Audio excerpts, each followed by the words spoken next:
はいどうも、マーシーです。暑すぎるんで、いつもこのリュックサック背負っているんですけども、なしで行きたいと思います。それと、満潮の時間も迎えてますんで、そういったわけで、一袋できます。それではよろしくお願いします。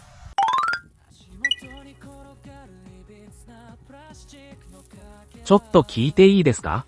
最近、なんか体しんどいなって感じること、ありません？花粉症がひどくなった気がする。夏が年々暑くなってる。食べ物に制限がある人が周りに増えてきた。その、気がする。あながち気のせいじゃないかもしれません。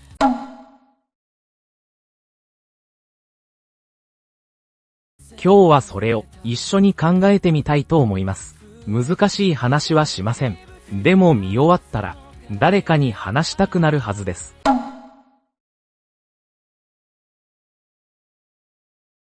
まず、そもそも、環境ってなんやねんって話。環境問題と聞くと、北極の氷とかアマゾンの森とか、遠い話に感じませんか？でも、本来の意味は、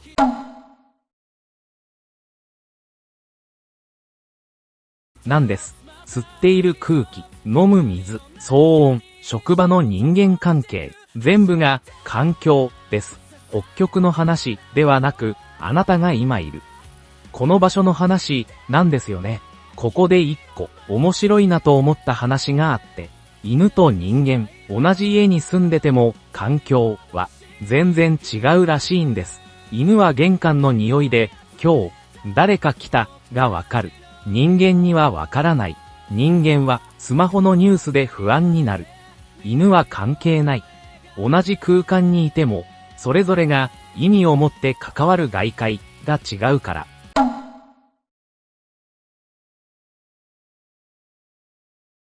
環境が違う。そう考えると、なんか見え方変わりませんか？少し視野を広げて考えてみましょう。人間ってずっと環境を少しずつ改造しながら生きてきた。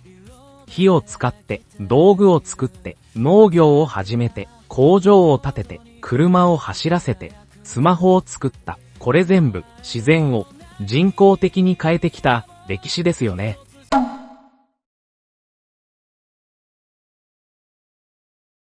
で、改造するほど文明が進んだと言われてきた。それはほぼ無条件にいいこととされてきた。実際、コンビニは24時間空いていて、夏はエアコンで涼しい。なのに、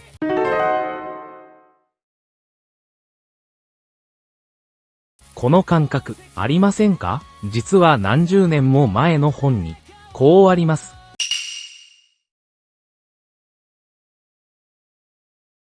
この問いは、今の環境問題と同じ根っこにある気がします。ここで一個、一緒に考えてみたいことがあります。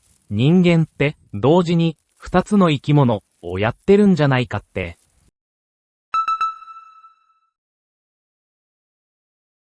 この二つ、ずっとなんとか、両立してきたんですよね。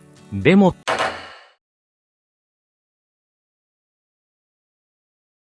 例えば、こういうことが起きてます。工場を増やす、空気が汚れる、肺が悲鳴を上げる、農薬をまく、収穫は増える。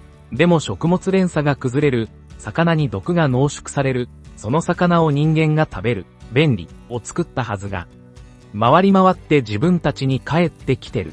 ある本にはこう書いてあって、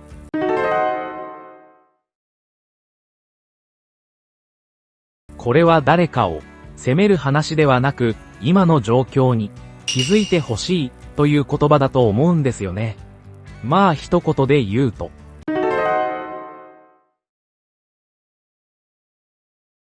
かもしれないという話です。もう一個だけ一緒に見てほしい話があります。生態系という言葉です。難しそうに聞こえますけど、こんなイメージで考えてみてください。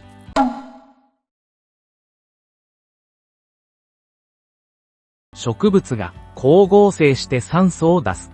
虫がその植物を食べる。鳥が虫を食べる。鳥が土に帰る。その土でまた植物が育つ。全員がそれぞれの役割を担いながらこのチームを動かしてる。で、このチームには、一つ大事なことがあって、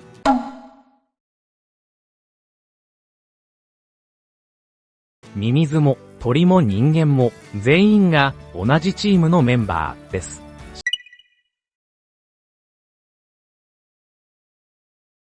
ミミズが土を食べることで土壌の保水力が上がり栄養が生まれる。誰に頼まれずとも。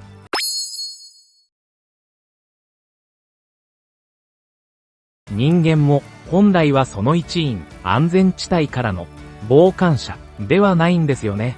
最初にこんな話をしましたよね。花粉症がひどくなった気がする。夏が暑くなってる気がする。ここ何年かで。食べ物に制限がある人が増えた気がする。って。今、少しだけ、その理由が見えてきた気がしませんか？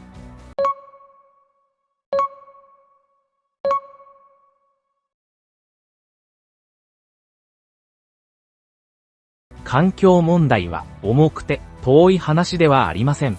でも、ここまで一緒に考えてきて、少し自分ごとに感じてもらえてたら嬉しいです。最後に一つだけ伝えたいのは、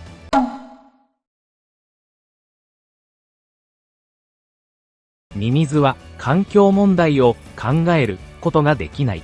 鳥は未来を想像することができない。でも私たちにはできる。ある本にはこんな言葉があります。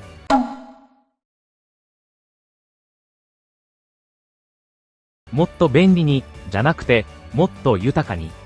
そっちに向かえる力が、私たちにはちゃんとある。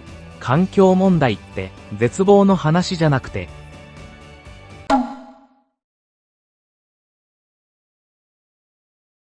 一緒に考え続けましょう。